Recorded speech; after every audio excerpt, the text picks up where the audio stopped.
दोस्तों, दुनिया में बहुत सी ऐसी रहस्यमय चीजें और घटनाएं हैं जो आज तक एक मिस्ट्री ही बनी हुई हैं। जैसे कि श्राउड ऑफ ट्यूरिन पे आखिर जीसस क्राइस्ट की डेड बॉडी के निशान कैसे आए, और क्या तूतनखामून का खंजर अंतरिक्ष आया था, क्यों उसने वैज्ञानिकों को 100 साल तक ये मानने में मजबूर कर दिया कि ये खंजर इस दुनिया का है ही नहीं। सॉडर फैमिली के बच्चे आखिर रहस्यमय तरीके से कैसे गायब हो गए, क्या पॉलक सिस्टर्स का सच में पुनर्जन्म हुआ था, आखिर ज़ोडिएक किलर कौन था, और क्यों इस कोड को आज तक कोई भी डिकोड नहीं कर पाया है। ऐसी ही कुछ मिस्ट्रीज आज हम जानने और उन्हें समझने की कोशिश करेंगे। तो आइए जानते हैं। नंबर 6, क्या पॉलक सिस्टर्स पुनर्जन्म को सच साबित करती हैं? क्या आपको लगता है कि कोई मरने के बाद दोबारा जन्म ले सकता है? अगर आप डाउट में हैं, तो आज हम आपको ऐसी बहनों की कहानी बताने जा रहे हैं जो इस बात को सच साबित करने की पॉसिबिलिटीज बढ़ा देगी कि पुनर्जन्म होता है। दोस्तों, मई 1957 में चर्च जाते वक्त एक कार एक्सीडेंट में 3 बच्चों की मौत हो जाती है, जिसमें से एक 9 साल का लड़का था, 6 और 11 साल की 2 सगी बहनें। अपने बच्चों की मौत से पॉलक फैमिली पूरी तरह टूट जाती है। लेकिन इस घटना के 3 साल बाद पॉलक फैमिली में ही 2 जुड़वा लड़कियों का जन्म हुआ। पॉलक फैमिली अपने बच्चों को एक्सीडेंट में खोने के बाद इन लड़कियों के जन्म से बहुत खुश थी।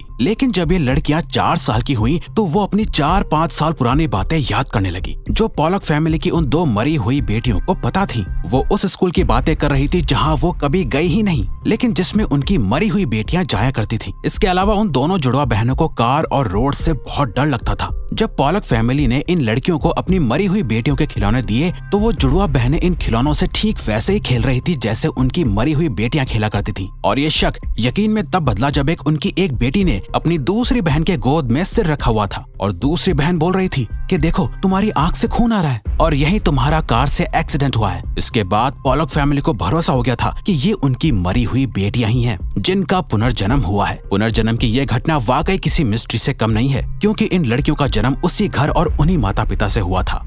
Number 5, the shroud of Turin. दोस्तों, श्राउड ऑफ ट्यूरिन एक 14 फुट लंबा लिनन का कपड़ा है, लेकिन इस कपड़े में कुछ खास है जो आज भी एक मिस्ट्री बना हुआ है। दरअसल इस 14 फुट लंबे कपड़े पर एक आदमी का प्रिंट बना हुआ है, जिसके बारे में कहा जाता है कि ये प्रिंट जीसस क्राइस्ट यानी यीशु मसीह का है, क्योंकि इस कपड़े पर बने हुए प्रिंट पर ठीक वैसे ही बॉडी और घाव के निशान हैं जैसे यीशु मसीह की डेथ से पहले उनके शरीर पर लगे हुए थे। ये कहा जाता है कि जब यीशु मसीह की डेथ हुई थी तो उन्हें इसी कपड़े में लगाया गया था, तभी से ये निशान इस कपड़े पर मौजूद हैं। इस कपड़े को पहली बार 1354 में एक मशहूर योद्धा जोफ्रॉय दी चार्नी के पास देखा गया था, जिसके बाद इस कपड़े को 1578 में ट्यूरिन के कैथेड्रल चर्च में रखा गया था, और तभी से इसे श्राउड ऑफ ट्यूरिन कहते हैं। वैसे इस कपड़े को लेकर बहुत सी कहानियां हैं, जिसमें से एक ये है कि जब रोमन्स ने जीसस को क्रूसीफाई किया था, तब जीसस की डेथ के बाद उन्हें पूरे रीति रिवाजों के साथ एक लिनन के कपड़े में लपेट कर दफना दिया गया था। लेकिन इस घटना की सबसे हैरानी की बात ये थी कि जीसस को दफनाने के 3 दिन बाद जब मकबरे का निरीक्षण किया गया तो उनकी बॉडी वहाँ नहीं थी। वहाँ पर वो सिर्फ लिनन का कपड़ा मौजूद था जिसमें जीसस को लपेटा गया था। इसीलिए ऐसा माना जाता है कि ये श्राउड ऑफ ट्यूरिन वही लिनन का कपड़ा है जिसमें जीसस को लपेटा गया था। अब तक इस कपड़े की बहुत सी रिसर्च की जा चुकी है। रिसर्च में पता चला कि इस कपड़े पर कुछ लैटिन और ग्रीक भाषा के वर्ड्स लिखे हुए थे, जिससे ये पक्का हो गया था कि ये कपड़ा 2000 साल पुराना है। लेकिन जब इस कपड़े की कार्बन डेटिंग चेक की गई तो पता चला कि ये कपड़ा 1200 या 1300 ईस्वी का है, जिससे इस कपड़े का जीसस से कोई भी रिलेशन नहीं बन पा रहा था, और तभी से ये श्राउड ऑफ ट्यूरिन एक मिस्ट्री बना हुआ है। नंबर 4, आखिर सॉडर चिल्ड्रन कहाँ है? सॉडर फैमिली की मिस्ट्री 1945 में क्रिसमस से पहले की रात को शुरू हुई थी। सॉडर फैमिली यूनाइटेड स्टेट्स के वेस्ट वर्जीनिया में एक छोटे से टाउन फेटविल में रहती थी। इस फैमिली में जॉर्ज सॉडर और जेनी सॉडर अपने 10 बच्चों के साथ रहते थे। जब सॉडर फैमिली को घर में आग लगने का एहसास हुआ तो वो सब अपनी जान बचाने के लिए बाहर भागे। जॉर्ज ने बाहर देखा कि उनके 5 बच्चे अभी भी बाहर नहीं आए हैं। वहीं घर को पूरी तरह से आग की लपटों ने घेर लिया था। जॉर्ज ने बच्चों को बचाने के लिए सीढ़ी ढूंढी, लेकिन उस वक्त सीढ़ी गायब थी और उन्हें वो नहीं मिली। जॉर्ज ने सोचा कि अपने ट्रक्स के ऊपर चढ़कर अपने बच्चों को खिड़की से बचा लूं, लेकिन उस वक्त उनका एक भी ट्रक स्टार्ट नहीं हुआ। और तो और जब जॉर्ज ने आग को बुझाने के लिए पानी ढूंढा तो सारा पानी उन्हें बर्फ में जमा हुआ मिला। जब जॉर्ज के पड़ोसियों ने फायर ब्रिगेड को कॉल करके बुलाने की कोशिश की तो किसी का भी फोन काम नहीं कर रहा था। आखिरकार घर ऐसे ही सुबह तक जलता रहा। 25 दिसंबर की सुबह जब पुलिस सॉडर फैमिली के घर पहुंची तो वहां जॉर्ज के 5 बच्चे या उनकी बॉडीज और लाश नहीं थी। पुलिस ने अपनी इन्वेस्टिगेशन में पाया कि उस एरिया की सभी टेलीफोन लाइंस कटी हुई थी। जेनी यानी बच्चों की मां से पूछताछ करने पर पता चला कि रात को आग लगने से ठीक 1 घंटे पहले किसी ने उनके घर पर फोन किया था, लेकिन जेनी ने उस वक्त उन सब चीजों पर ध्यान नहीं दिया था। और इन्वेस्टिगेशन होने पर पता चला कि एक अनजान आदमी को बहुत दिनों से जॉर्ज के घर के बाहर देखा जा रहा था, लेकिन उस आदमी और सॉडर फैमिली के बच्चों का आज तक कुछ पता नहीं चला है। सॉडर फैमिली ने अपने बच्चों को ढूंढने के लिए हर कोशिश की, लेकिन वो हमेशा नाकामयाब ही हुए। पता नहीं आखिर वो बच्चे कहाँ गायब हो गए थे, और क्या उस अनजान आदमी का इससे कुछ लेना देना भी था या वो सिर्फ एक कोइंसिडेंस था? ये आज भी एक मिस्ट्री है।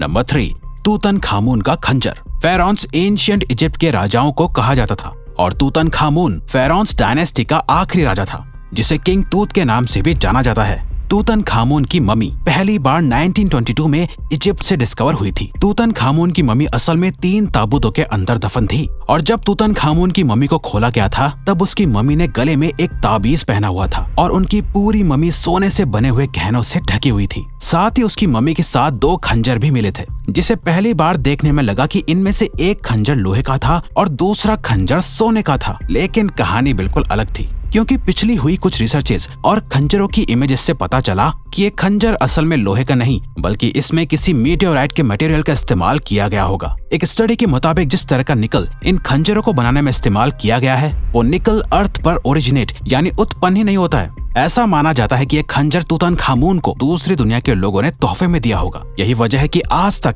ये पता लगाना नामुमकिन ही है कि आखिर तूतनखामुन का खंजर किसने बनाया होगा और इस खंजर को बनाने के लिए मटेरियल उन्हें कहां से मिला होगा। ऐसा भी हो सकता है कि उस वक्त कोई मीटियोर अर्थ पर गिरा हो जिससे इस खंजर को बनाया गया होगा, या उस वक्त भी लोग स्पेस में जाते हो। कुछ भी साफ नहीं कहा जा सकता, इसीलिए ये खंजर आज भी एक मिस्ट्री बना हुआ है।